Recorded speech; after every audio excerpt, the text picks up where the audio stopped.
topic of our panel today is Magazine Weapons Wars, the future of NATO's arsenal. So to help us think about this, I'd like to read two sentences from the NATO Hague Summit Declaration from June. It says, "We reaffirm our shared commitment to rapidly expand transatlantic defense industrial cooperation and to harness emerging technology and the spirit of innovation to advance our collective security. We will work to eliminate defense trade barriers among allies and will leverage our partnerships to promote defense industrial cooperation." Okay, these are great words, but what does that mean concretely? What do these words mean for building magazine depth sufficient to deter or win a war? And what steps are we taking today to build the NATO arsenal sufficiently? Production rates, as we've seen in Ukraine and in other areas, have been a critical problem. Former National Security Advisor Jake Sullivan said he spent 15 minutes a day trying to find 155. That is a real problem for a national security advisor with so many other things on his plate. We've had debates about production of Gimlers, PAC-3, ATACMS, and whether the United States has enough to spare for Ukraine or for deterring or fighting a war with China. But we have a lot of opportunities right now. Assuming they come to fruition, the new NATO spending targets of 3.5% on capabilities and 1.5% on infrastructure, supply chains, and flight give us a chance to get some things right comprehensively that in some ways have been a struggle to manage like we want to. The President's 26 budget calls for a massive increase in munitions buys, but that assumes we are able to find the industrial capacity to get stuff off the line. That means sourcing components, setting up production facilities, and finding the skilled workforce to produce. So we have 4 senior leaders here today to discuss what the state of the munitions industrial base and related issues mean for the United States, our European allies, for the armies of our several countries, and for land power in general. First, we have Lieutenant General Miles Brown.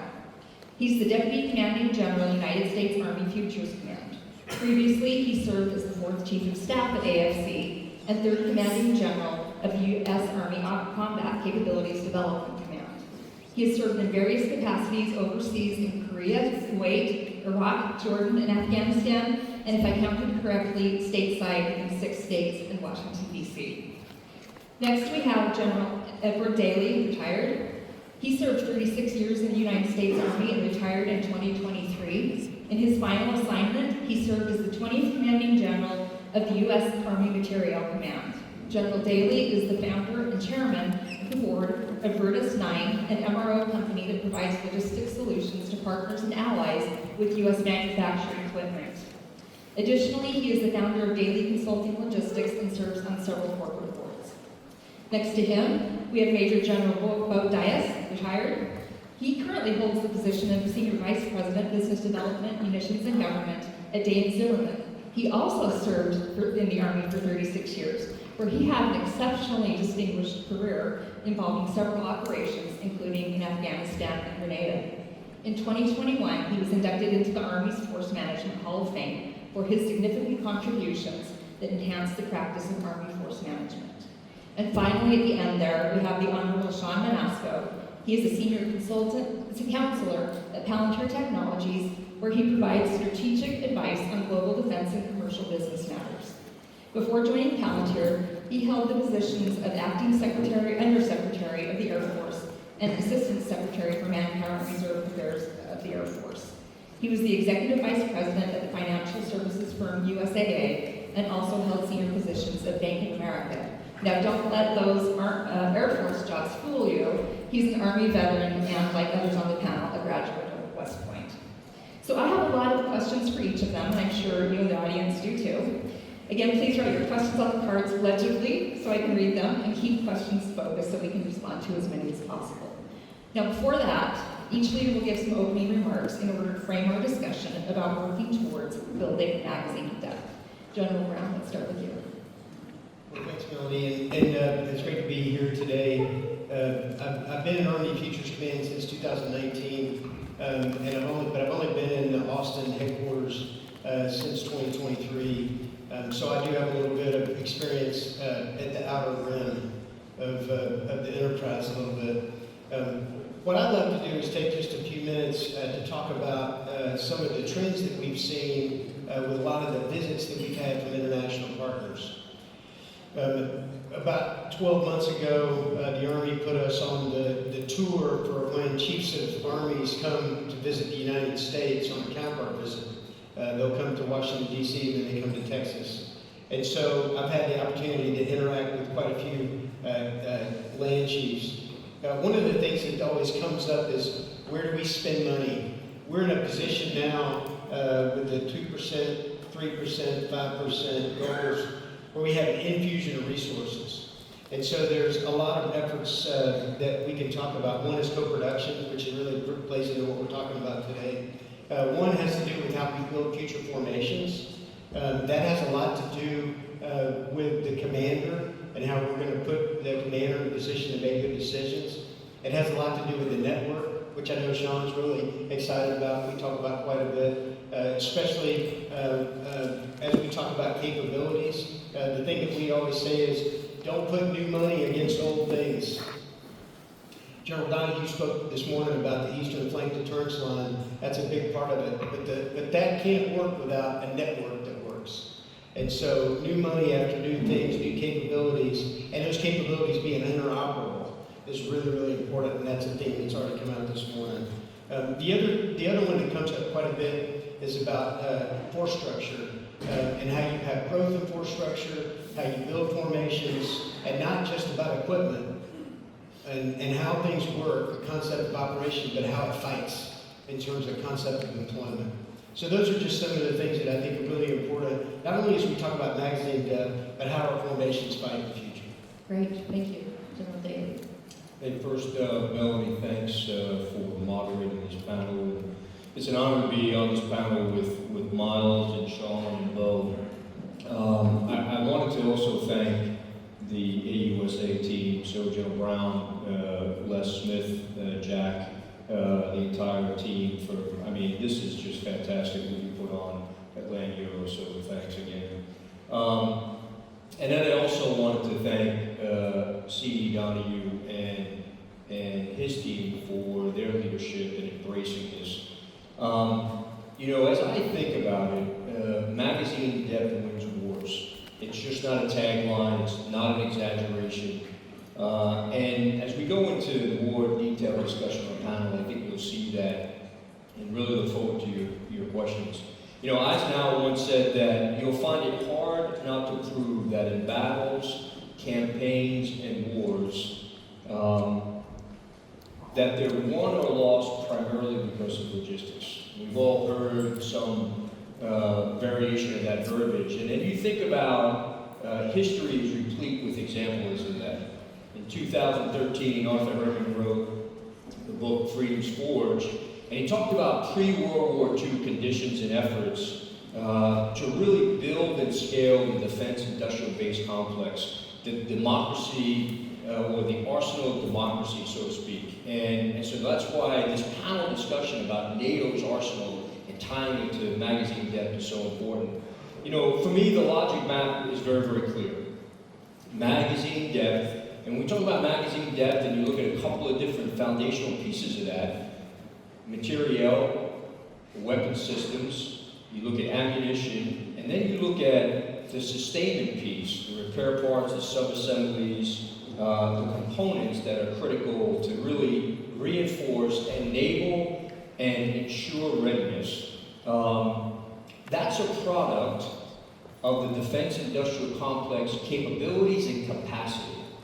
And if you look at it then and say, okay, so now if you take defense industrial base capacity and capabilities, it's quickly obvious to everyone that that piece plays a critical and foundational role and is really a pillar of both deterrence and the ability to win wars. And not just when you look at it through a regional lens, but through a global lens. And as Melanie mentioned in the beginning, the conditions have never been better from an economic perspective, from a geopolitical perspective, to really get irreversible momentum as we develop, expand, and scale the defense industrial complex.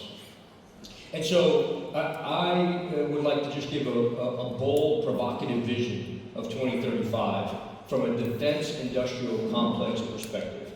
So I see it as industry-led, military partnered, networked, integrated, and when you think about the industrial-based complex, it's an ecosystem that's modern, globally responsive, interoperable, and producing dual-use capabilities and technologically advanced products at scale to support not only the commercial sector, but the military. And that, in my mind, really goes back and ties directly to what the title of this panel is in terms of magazine depth, winning our wars, and NATO's arsenal. And so I look forward to your questions, but it's a real honor to be here today. It's great to see many of you I haven't seen for several years, and so thank you. Thanks, John. I really liked your reference there to Freedom's Forge and noting that it was before war broke out that we really got going on that. So many people have this misperception that, oh yeah, after Pearl Harbor, we started taking action. And that's just really not the case. And so, we need to get moving. So, as General Dyess. Well, thanks, Melanie, and thanks for AUSA. Sometimes organizations hit singles, as in baseball. AUSA hit a home run on the walk-off on this one. And so my hat's off to you for planning and execution, coordination of this event. And I know it's going to be a great event for all participants here. Of the 36 years that I spent in the Army, the last 10 years as a general officer, I worked on things like requirements to feed the Joint Capability Integration process, the things that the Army buys and how it's funded. I worked on concepts, looking at the future of the Army, where we were going, where our adversaries were going. I worked on experimentation and funded all of the Army experiments during the last 3 years in the Army. And I developed the Army program along with a great team inside the Pentagon that essentially allocated all of the procurement dollars and all the research, development, test, and evaluation, RDT&E dollars for 3 years in between 2012 and 2015. Very difficult times with sequestration, and we had to make decisions and do prioritizations, etc. I am a soldier for life. I am a life member of AUSA starting in 1983 as a second lieutenant. And since 2018, both at Northrop Grumman, where I worked for 5 years, and now my current employer at Daly Zimmermann, making munitions, I come to work every day so that on a future battlefield, servicemen and women from the United States and our coalition forces are not surprised. That's what I go to work for. That's what I've been doing over these past years since I retired in 2018. I will say that, to follow on the arsenal of democracy, I would just say that we're nowhere near now where we were in the decisions that we made in 1938 that put us on the path to be the arsenal of democracy. I'll talk a little bit later, I think, perhaps about the Army's munitions industrial base in particular, but we're not ready right now. And so I'll talk a little bit about that later as well. So thanks for inviting me here. Thanks for putting together this great panel, Melanie, and I'm looking forward to discussion and question and answers. Okay, very sobering comments. Shon. Melanie, thank you. Again, thank you to AUSA.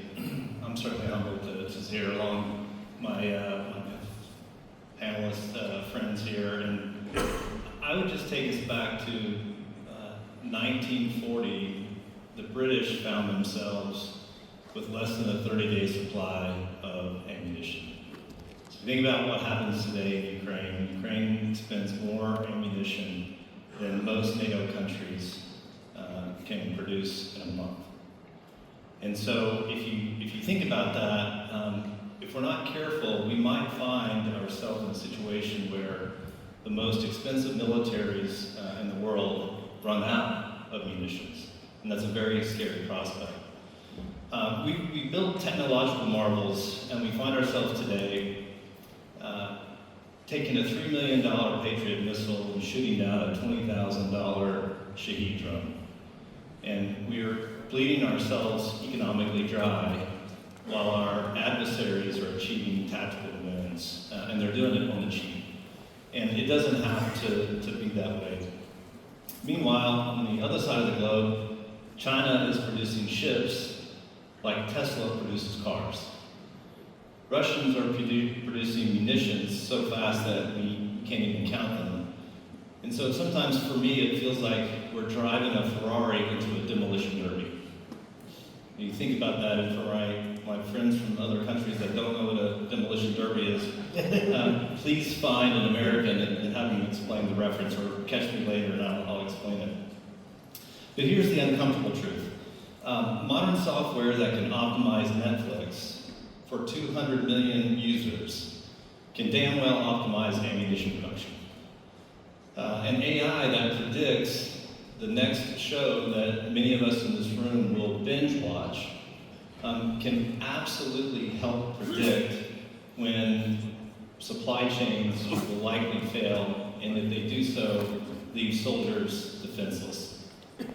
And so we have the technology, the modern technology today, but truthfully, we haven't always been willing to use it in this way. That's why I'm so excited to sit on this panel.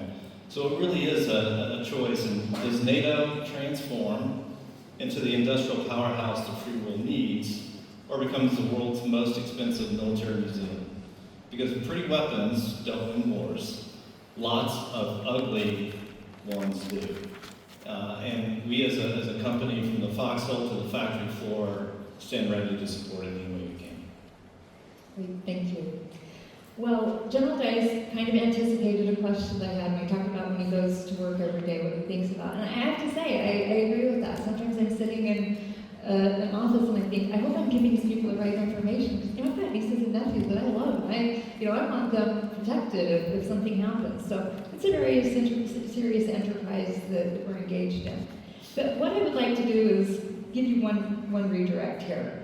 I'd like you to tell me 1 or 2 or 3 things that in your current post most occupies your time specifically for increasing the magazine depth of the U.S. military or that of our allies. Just briefly. General Brown, it should be easy for you, come on. No, I think, I'll go back to co-production. So one of the things that we have done recently is actually released a technical design package for some of our more common rounds to actually increase 1.5 top production. That's not something that we've normally done. And I think the thing that occupies your time is explaining and laying out the risk, and then what's the risk you're taking, who's taking the risk, and for how long. And once you get through the risk formula and the risk calculation, and then you can get production increased, you can get magazine depth increased. But that's the issue that we always have. When it comes to things like co-production or building weapons, usually it has to do with risk associated with a material release or some type of safety. And every country, based on sovereignty, has their own risk calculus. And I think we have to trust each other. I think you have to build that trust, but that's something that really takes a lot of time. The actual act of working with somebody is very, it doesn't take much time. It's all the work to get to that point. Yeah, great. Ed? Yeah, I think the first thing is when I think about the defense industrial complex, I think people tend to myopically view that whole construct from the lens from which they see it depends on the positions they're in. And so I like to stay at a holistic view and think of it in terms of 3 things: characteristics, capabilities, and enablers. And this is why I think it's so important when we talk about the commitment of NATO, the 32 NATO countries, to go to 5% and splitting it between 1.5% and 3.5%. Not to focus myopically just on weapon systems, but on these capabilities, right? And these characteristics. And so when you look at characteristics as an example, to Miles' point on co-development, co-production, interoperability. When you look at capabilities, now you're looking at, well, not only manufacturing facilities, but you're looking at warehouses, you're looking at ports, you're looking at rail network, you're looking at roads.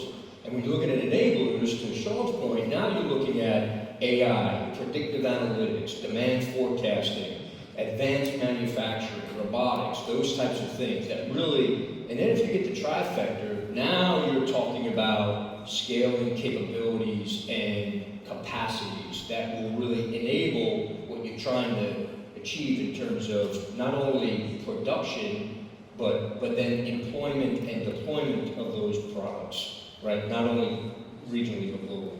Great. Spent the last 15 months thinking about co-production, and primarily 155 artillery, because that's what we do at the Iowa Army Ammunition Plant, which is a government-owned or contractor-operated facility. So we have the costing and the supply chain to put together a load, assemble, and pack facility in Ukraine or an ocean closer somewhere in Europe. So we know the details, we know how to do it. We're just setting up a facility like that in Kansas. I will say that if you hear somebody that says, hey, we've done it before, even within recent history, the people who did that have probably moved on to other jobs, have retired, or doing something else. And so just because you have done it before doesn't mean that you can do it quickly at this time. So we are doing it right now with our workforce in Kansas to produce a second source of 795 load assemble pack. So, and from that we know what supply chain, equipment, electrical, steam, building, TNT requirements that will enable another country, whether it's Ukraine or somewhere else in Europe, to be able to do the same thing. So co-production, that's one thing of 155, which I think is so critically important. And to get to Shon's point about having something that is very few of, but very high cost. If the adversary starts to take those things out, then you're left with less options as a joint force commander. I think number two on production is that we are looking at helping the defense primes that are in missiles to be a part of their supply chain. So like Miles said, you can't just come up with a thing that it has to be certified, it has to be safety tested, it has to be safe, it has to be effective, it has to be lethal. So we'd like to be part of that supply chain. We're not going to be a missile prime, but we think that in the Indo-Pacific, the distances are going to require missiles, and it's not going to require as much artillery. I mean, who would have thought in 2013 that there would be a major land battle in Europe that uses artillery as the main, and who would have foreseen the use of unmanned aerial vehicles in the way that the machine gun was used in World War I. So we're now adapting to that. Yeah, it's just nothing. Okay, Shon. Like Bo and my colleagues here, I too am a soldier for life, and importantly, so is my son, who wears a uniform today. So rest assured, if there was something that were to happen, he and his infantry platoon would be sitting shoulder to shoulder, fighting alongside all of our allies and partners. For me, it's really about how can we, as a technology company, take our experience in our commercial business, where we work alongside some of the most well-known brands in the world and help them in their production facilities, be able to take that experience and then begin to, in a co-production type way, in a partnership type way with industry, bring that expertise to the defense industrial base, not only in the U.S., but in other countries. Because if we can do that and do that effectively, the data is in. you've seen this, we can absolutely help you see yourselves more clearly. We can digitize, create a digital twin of your environments, and so you can actually see what is working well and what isn't, so that you can accelerate production, but importantly in doing so, you can actually bring the cost per munition down. And as I said in my opening comments, today we are upside down economically, and we've got to figure out ways to really crack that code. And so those are the things that I wake up only thinking about every day. So I really appreciate that.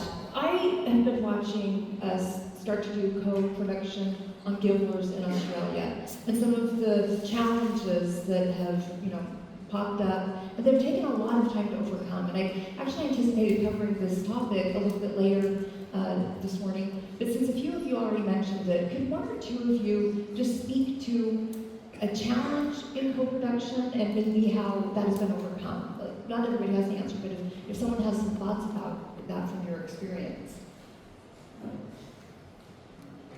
Bo, are you thinking? Yeah, you seem to be thinking about that question. First, on production, you have supply chain and you've got the workforce. And so if you come in and say, so for example, in Iowa, we went from 14,000 rounds a month approximately 2 years ago to 43,000 rounds a month. That's like a 3x. So there was a lot of discussion, when you're the 22, when that part of the war started in Ukraine, what would it take to go to 10x? And I can tell you that the supply chains are a critical part of that. So just a 155 round, you'd think, okay, it's not a lot of things in a 155 round, but there's TNT, of which none is made in the United States currently. There is a steel body that has high fragmentation steel. There's TNT that's melted to go into it. And then on the other side, there's propellant, there's fuses, there's bags, there's supplemental charges, and which makes up the entire round. So supply chain is one thing, workforce is another. So just because you have a shift that runs a capability, that does not mean the second or third shifts are trained, or that you have the population around where your manufacturing capability is that you can even recruit from. So these are the challenges on just increasing the rate of production of any capability. If I could jump in, because I think Bo brings up a great point.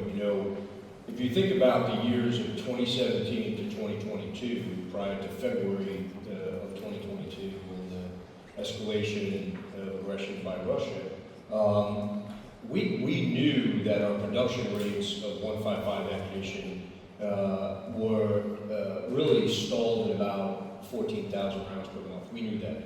And we knew that in a large-scale combat operation, we needed to go north of 40+ thousand. And you just can't cold start that.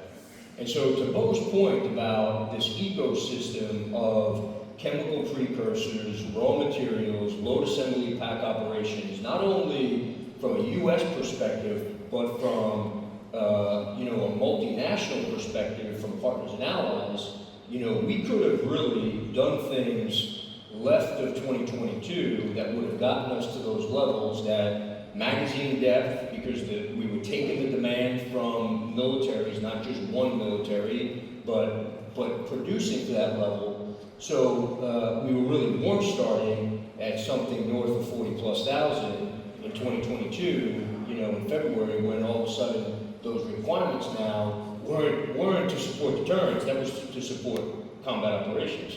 So I think you bring up a great point. I mean, that's the banner example, but it's just not on the ammunition side. It's replete with example even on the weapon system side, from a standpoint of a sophisticated network supply chain for components, sub-assemblies, repair parts, etc. Very good. Okay, well, let's jump into some other things, and I think General Brown's gotten away with not saying much for the last few minutes, so let's make him uncomfortable. Okay, so the United States and allied governments are looking right now at very different ways to meet the moment, and that includes things at the policy level, relationships with allies, increased security spending, national resilience, and many other things. The big priority at the moment for the United States Army is the Army Transformation Initiative, which seeks to enhance effectiveness and eliminate unnecessary programs and costs. So part of the ATI, according to Army Secretary Dan Driscoll and Army Chief of Staff Randy George, is to, quote, transform to a leaner, more lethal force by adapting how we fight, train, organize, and buy equipment to best meet the requirements of the modern battlefield. So General Brown, let's first talk about some of the priorities of the ATI identified by Secretary Hegseth. What are munitions and long-range fire, where are munitions and long-range fires on that list?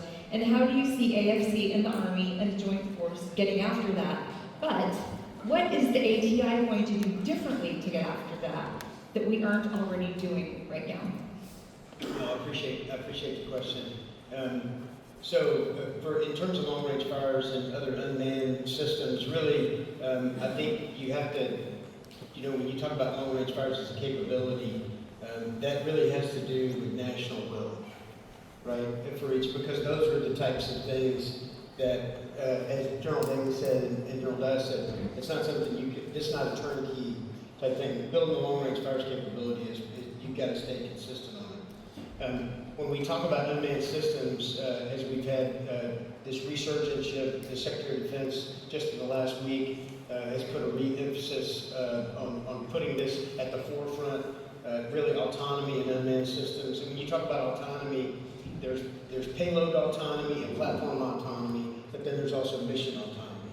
And that's really both air and ground, because in many ways, autonomy is becoming really the one thing that goes across. It's about the littoral space between air and ground, really from surface all the way to 1,000 feet.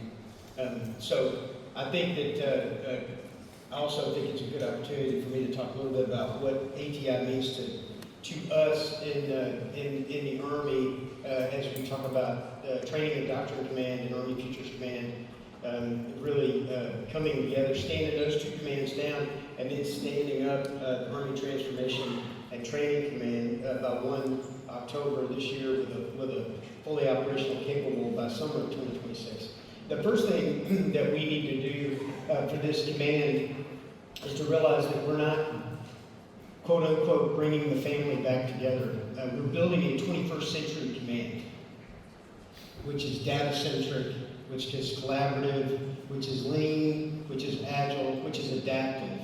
I think that's the so what. This is not about doing the status quo. This is not about doing things that we've done in the past. That's the whole point of the Army Transformation Initiative, is to take the opportunity now, the national will we have now, the commitment we have now, to be excellent and to do that and do it very, very quickly, to not study it for 2 or 3 years before we get after it. Our first priority as we build that new command is to enable the three-star commands that are underneath to be functioning commands, from U.S. Army Recruiting Command, Combined Arms Center at Fort Leavenworth, and then also a Futures and Concept Center, which General Dyess has extraordinary experience with and has been mentoring and coaching me for many years about. But putting that command on its feet and actually making it a command, right now it's a center, but it will be a command in October. But having those commands do what Bo talked about earlier, concepts, requirements, experimentation, integration, data and analysis, leadership, research and engineering, from fundamental research, applied research, life cycle engineering, doing all that under one hat is pretty substantive change. And then I think the second priority is to build an excellent headquarters, and you do that by doing the things that you must do, not just the things that you have always done. And a lot of that has to do with how you manage resources and people. The last thing I would say about the ATI, this gives us an extraordinary opportunity to reimagine and redo how we interact with industry and how we interact with international partners. Because I think that we've learned a lot in the last 7 years, at least, of Army Futures Command, about being the front door for industry. Not that we're going to solve everything, but people come to us with a lot of issues, and then either we tackle those problems, or maybe we push them on the Material Command, maybe one of the other services, maybe one of our partners and allies, another part of the U.S. government, but building that part out, and then, training and doctrine command is an extraordinary relationship with our international partners.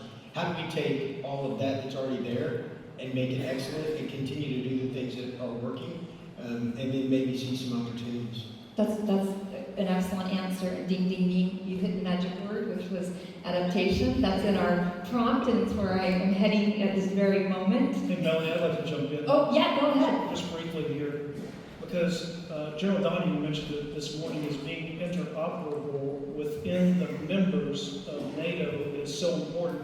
And I can tell you that it's so difficult to be interoperable within the U.S. forces that wear different service uniforms. So I would just say that experimentation and the ability to put things together in the field before you actually have to use them in harm's way is so important. And so this whole idea about concepts, experimentation, requirements, determination, I think is something that NATO should look at as an organization as they strive to be interoperable. Please do not copy the U.S. model on this, because for me it's like a lot of bureaucracy, at least it seems that way to me. But I think authorities are important, and every nation is going to have to determine their own way that they'll enter that. But the end goal is interoperability, which General Donahue mentioned today. Yeah, we can strangle ourselves in requirements of the bureaucracy and all of those things, but maybe this is a good opportunity for Shon to talk about what Palantir is doing to help resolve that issue with NATO. Well, it's really interesting because over the last few years, I think there's been a sea change in the U.S. on this even being interoperability between the joint services. And so if you think about the reference that Chris Donahue made today, NATO has acquired the same strategic and operational C2 system that is currently fielded across every combatant command in the United States. And because of that, we're seeing the real opportunity that lies ahead, for us. And we're excited to be a part of that journey. And I would also give credit to Miles and the AFC team, because they've done something that's really unique, which is they forced industry to work together to solve a massive problem that the Army had.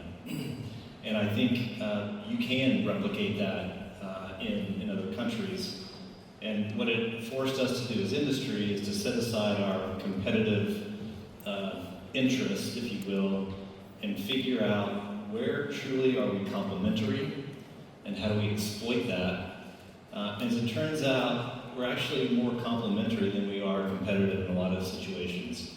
And it's again a credit to Army Futures Command for doing that. There's one other thing on the topic though of magazine depth that I think is worthwhile, which is one way you can expand your magazine depth is through software and being more precise.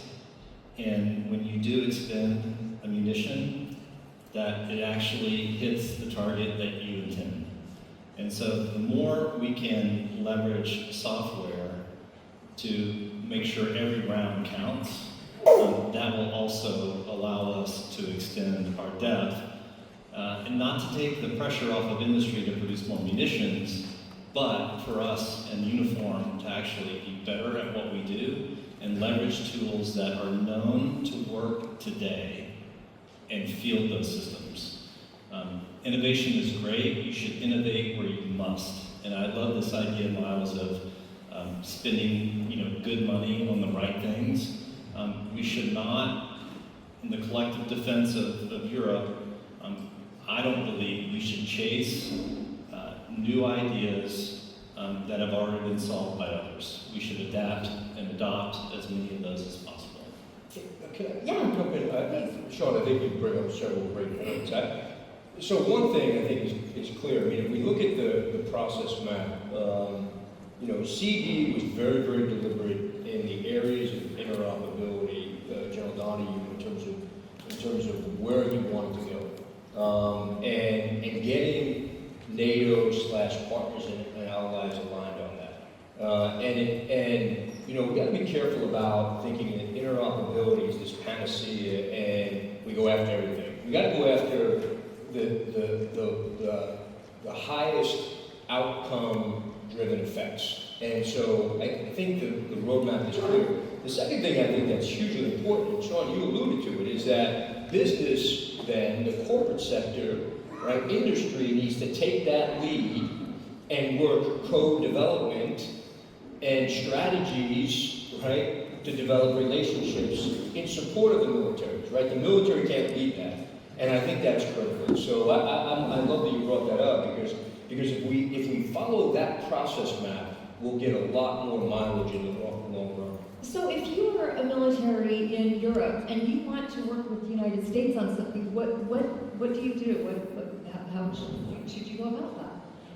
Or if you're an industry partner or potential industry partner and you've got something that you think that will work. Well, I think for us, the decision that NATO made to adopt the common C2 platform provides every nation the ability to engage with industry directly. So I think that's first and foremost, and having responsibility for our business here, be happy to engage in any way that countries would find useful. So unlike what exists, I think, today in the United States Army, where Army Futures Command is the front door for a lot of industry engagements, I don't think that has been as well defined in other countries. It's been my experience. But I think if the easiest way is just to reach out directly, and then you can guide industry on the best way to work with your nation. I think the other thing too is we have to be very careful in the way we look at capabilities. And so if we look at it holistically again, and we separate the GDP between the 1.5 and 3.5%, we got to be careful not to put all of our investments into weapon systems and not understand that infrastructure and other capabilities are just important. When we talk about interoperability as an example, you look at rail network in Europe. That's an interoperability that's absolutely critical for speed, response, and deterrence. And so stepping back and looking at it, and NATO's view of interoperability from an infrastructure perspective could be different than the 3 Cs countries, right? So 32 countries, in NATO, 13 in the 3 Cs countries, they're overlapped. But are those efforts synchronized, integrated to get into the interoperability piece? Because right now, as an example, the 3 Cs, there's about 143 projects, $120 billion between infrastructure and energy. How are those synced with this effort? And I just think stepping back and making sure we continue to look at this holistically if we really want to get the right effects in the long term. Right, and I think that this is, as we talk about the game count, this is a really good opportunity when people are really trying to set a new agenda at this time. But you also brought up something, about where are we going to start putting this? And so, Bo, I want to go to you because you contributed to the 2023 congressional mandated PPB&E reform review. And for those who are not familiar with that, that is programming, planning, budgeting, and execution. So could you tell us, what takeaways you have that would help NATO partners, including the United States? I wrote 2 future scenarios in there just based on my experience in Arctic, as concepts looking at the futures. In one scenario, there was a surprise attack in the Indo-Pacific in which we were caught flat-footed. The adversary went after our defensive fires capabilities and command and control first. Then he went after offensive capabilities, and many of the Washington think tanks have essentially run through the fact that we would spend our magazines of missiles in the Indo-Pacific in less than 2 weeks. Then they went after the logistics sites and then the ammunition positions. And the U.S. industry was not able to respond quickly enough to even manufacture the capabilities that needed to be replaced that had been either destroyed or expended. The other scenario that I wrote in there was a Army Lieutenant Colonel at the National War College who was trying to figure out what he was going to write his paper on in 2027. And he found a quote from Bill LaPlante, who was the Assistant Secretary of Defense for Acquisition and Sustainment, in which he famously said, "Production is deterrence." And so in that scenario, I wrote in, there was a group of energetic, expansion-minded, enthusiastic military leaders in this adversary country that were advocating to the leaders of the country, saying, hey, you told us to be ready to invade this island by 2027, and we're ready. But the leadership looked at it and said, based on everything that we know that's out there and the deterrent capability that has been developed, we think it is against our national interest to invade in 2027. They might invade in 2029 when the PLA turns 100 years old or something like that. But those are the two scenarios I wrote. As far as PPBE reform, I think what we looked at was who does requirements, how's that integrated into JCIDs for the U.S., the Joint Capabilities documents, who has the authority to make those decisions. And sometimes I use the example that Heidi Schumer, who was the Army Acquisition Executive, she said, we can't have a bus where 40 people are on the bus and everybody has a steering wheel, and more importantly, 40 people have a potential brake, because that way you can never get anything across the line. It never crosses that valley in between development and procurement. So authorities are important, and I think a good example of that is Mike Gutlein, who is now in the Space Force. He only has two bosses, the Secretary of Defense and the President. And he's determining how Space Force is going to field this Golden Dome in a very short amount of time. So I would just say that authorities are important when you're talking about how you're going to develop this in relationship to the PPBE commission report that we did. Okay, very good. Oh, Shon. Can I just offer one thought on this, which is, we all know that every great invention was born through some type of constraint. And if you think about the ability of the Russians to reconstitute in 3 to 5 years, as is said already before, that we're not ready, and then you begin to look at your individual country's own internal process, you should ask yourself the question, like, is it fit for purpose? And my belief is that we're nearing a stage, not only in this theater, maybe even more acutely in the Pacific, if you think that the Chinese might invade by 2027, which is, we're going to have to start picking winners and losers from industry. Those are just the facts, if we're going to be ready. And so if that's of concern, then what I would suggest is we take a hard look at those procurement practices within each of our countries and just assess whether it's fit for purpose. And will it enable you to do what you have to do to create the level of deterrence that you need? And in order to do that, I believe you're going to have to pick winners and losers. Okay. Well, with that, I'm going to turn to some audience questions. I feel like we could go on and have more discussion on some of these other things here for quite a while, but I want to make sure the people that are in attendance have an opportunity here.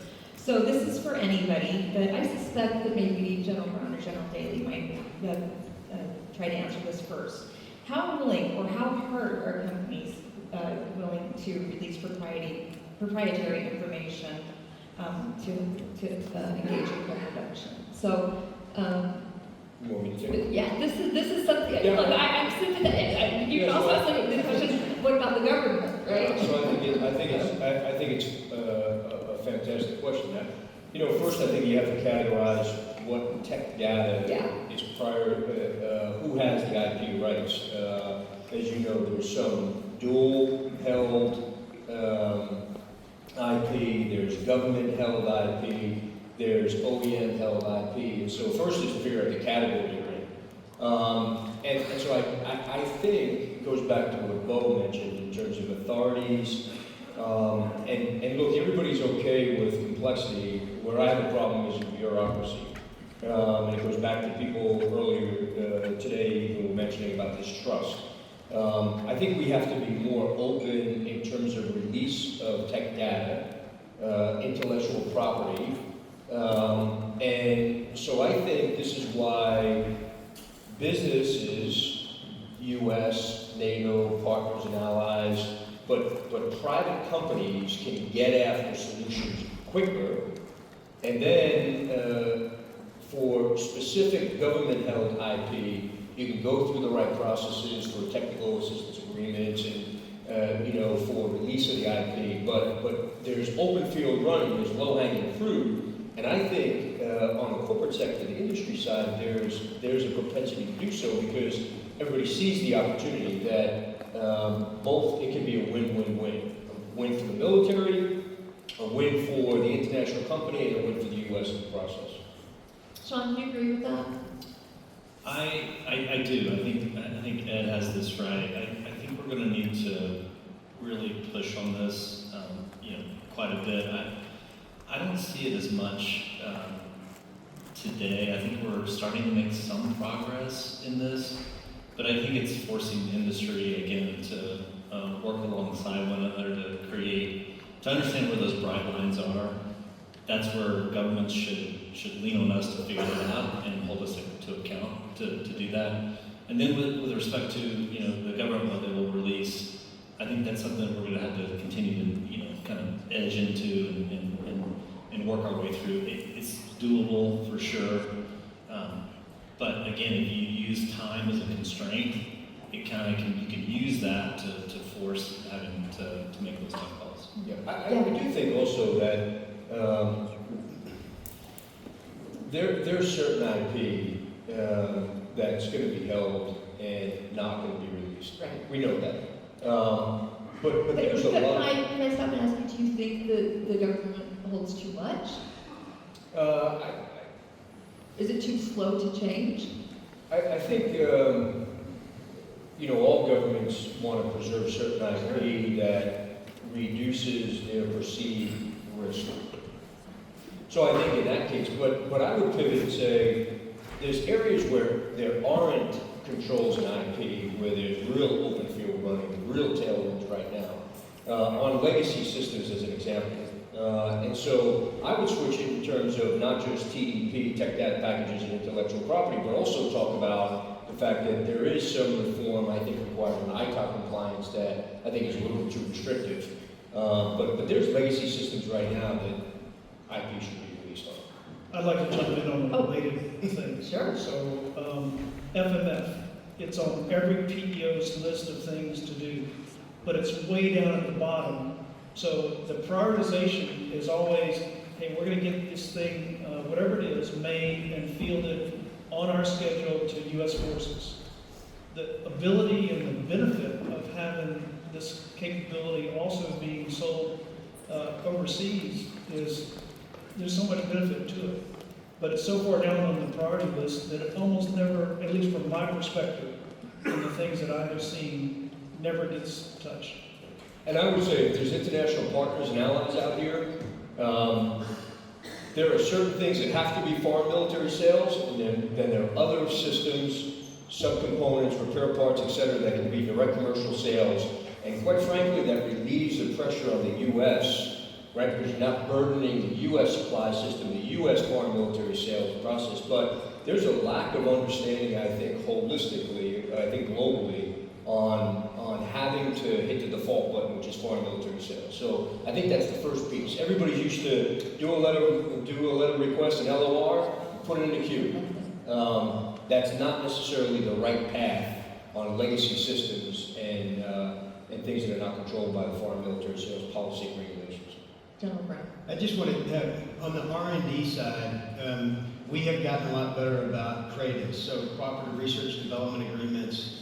When I got to DEFCON about 3 years ago, most of them were 18 to 24 24-month processes. In the last 6 months, we've done a couple in 24 hours.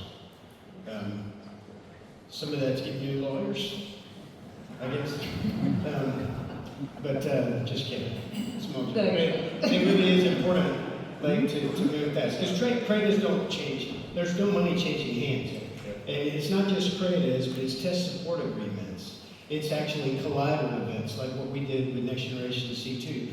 It's about building trust. And it's about actually getting capability to formations fast. Really, that's the number one metric. The number one metric is not how much money you make, none of that. It's about how fast can we get capability to formations so that they can employ it and deploy with it. Okay, this is to all as well. Given the growing challenges around magazine depth and protracted high-intensity conflict, how should the defense ecosystem adapt to incorporate non-traditional suppliers and small startups to rapidly scale diversified munitions production and solutions? So say you're a small SRM producer, got a good product, how do you get it to the market?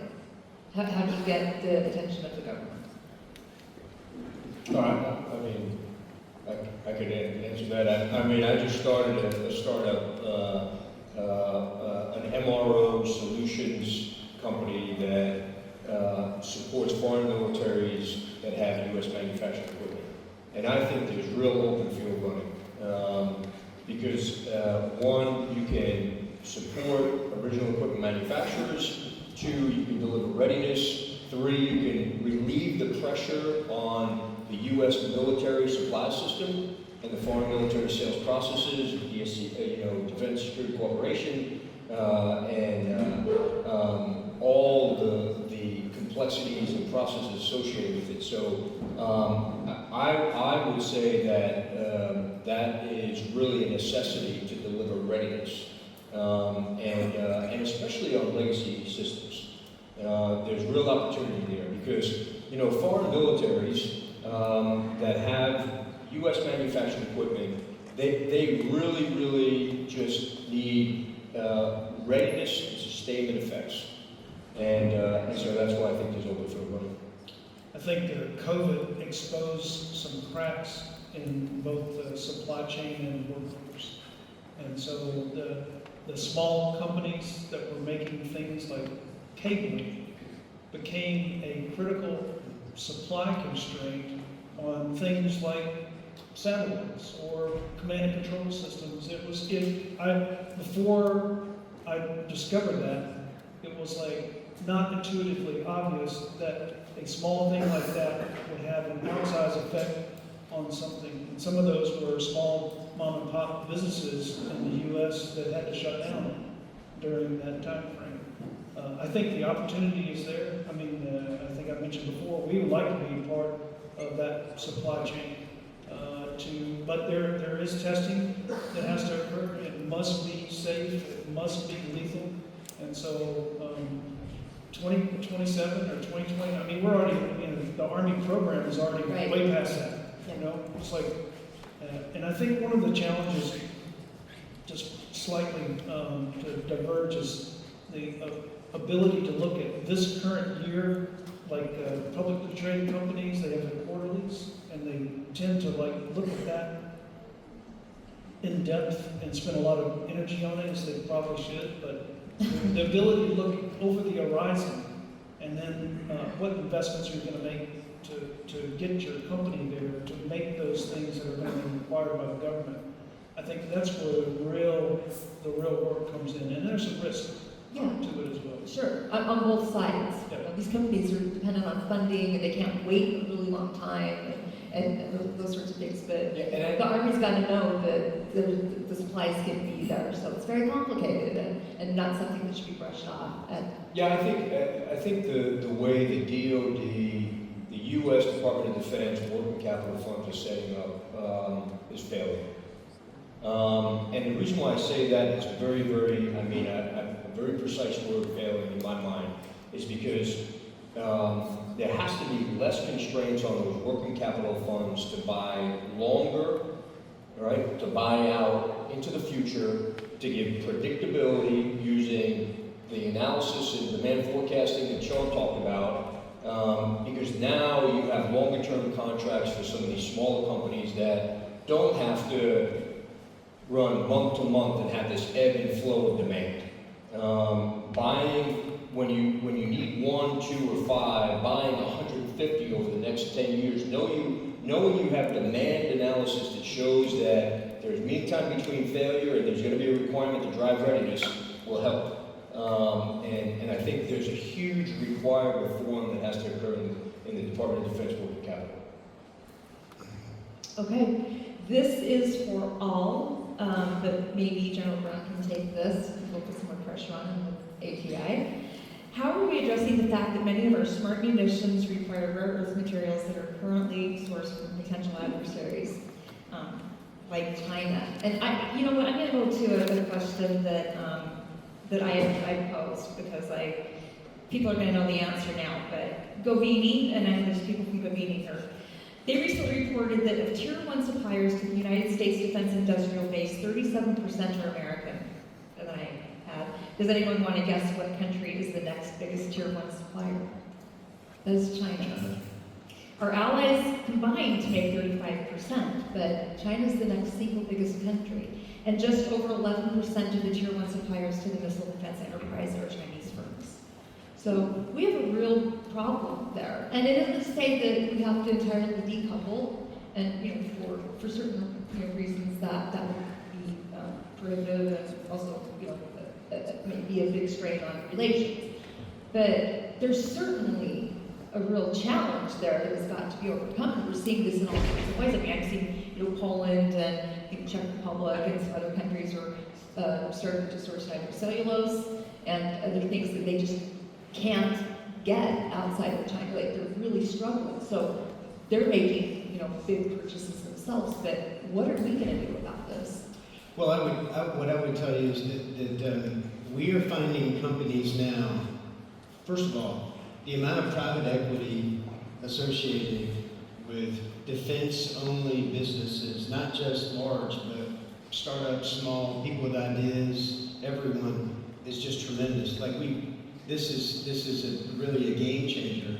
And so I have interacted with companies in the last 12 months that on their own have figured out how to solve their supply chain issues, on their own have figured out how to work around the rare earth minerals issues, because the supply chain was so infeasible in terms of the timelines that they needed. And they're doing that to be able to get their DevOps models to get away from our 4 to 7 year acquisition profiles. They're doing 4 to 6 to 7 week hardware changes. And we're talking about rocket motors and things like that. So I think that we are starting to see a momentum push on solving those types of problems really at a lower level. How that scales, that really gets into regulation, that really gets into national will. What are we willing to invest? What decisions are we willing to make to say we're going to do this by doing this? But I think it really is, I think we're at a breaking point. And as General Daly talked about with the working capital fund, these are decisions that have to be made where we are, you can't predict the future. It's a fool's choice to predict the future, but we can prepare for multiple alternate futures, and we should be doing that every day. That's kind of our responsibility. Anyone else want to jump in on that? I asked the same question at an AUSA-sponsored Space Enabling Multi-Domain Operations Symposium about 2 months ago to the 2 industry panelists that were on stage, and they essentially said for things like germanium and gallium, they are trying to buy as much as they can and put it on stock because it's important for radar production and other command and control types of items. So that was their answer. They didn't really have a good one for that. That's not hurt me. Okay, so we have another one. How are we addressing the fact that many of our smart munitions require I just did that one. Okay, many of the technologies being discussed are not programs of record, which require licensing through the State Department. I think this is now programs of record, which require licensing through the State Department. What are we going to do to expedite these approvals, which are often the enemy of speed and delivery to allies? And so that may have some relevance to co-production the possibly other things. What about, FMS sales or things like that where you rely on other departments, commerce, clearly, to make some decisions? I'll take that one. There is a process to do that. It sometimes takes time to get through. There was a State Department deal team that was put together to work specifically items for Ukraine. That organization has now been disbanded, and the people are still there in the State Department. They're back in their original organizations. So I would just say that you're going to have to work. You got to work through that. And I will say also that muscle memory actually helps on that, because you're actually providing the information that is required for those types of organizations like State Department to make those decisions. And so having multiple reps helps you build muscle in that, just like any other thing. And person-to-person contact as well is important as well. And I think for foreign governments too, to be making those kinds of contacts with us as well. And this may be the last one from the audience. To what extent, and I think this is an extremely important question, to what extent has or is additive manufacturing being considered or utilized to aid in frontline repairs maintenance, and how will that aid in stockpiling of items to reduce the issues with just-in-time supply chains? But additive manufacturing in all of the munitions enterprise. Go ahead. So I'll just try to preheat for General Daly, because I know he's the expert in this space. What I would say about really advanced manufacturing, additive, subtractive, machining, all that, the capability that we're seeing in some cases is very exciting. There are still some cost curve things that are still working through. In some of the most exciting cases, like friction stir welding, some of these other things, in some cases it may be a little bit cost prohibitive until it begins to scale. But there's absolutely no reason that we shouldn't be taking more advantage of this and qualifying parts faster. And we've got a lot of work to do, at least in Army Futures Command. It's something actually we're talking about right now. How do we enable, and if we're in the way, get out of the way and make things go faster.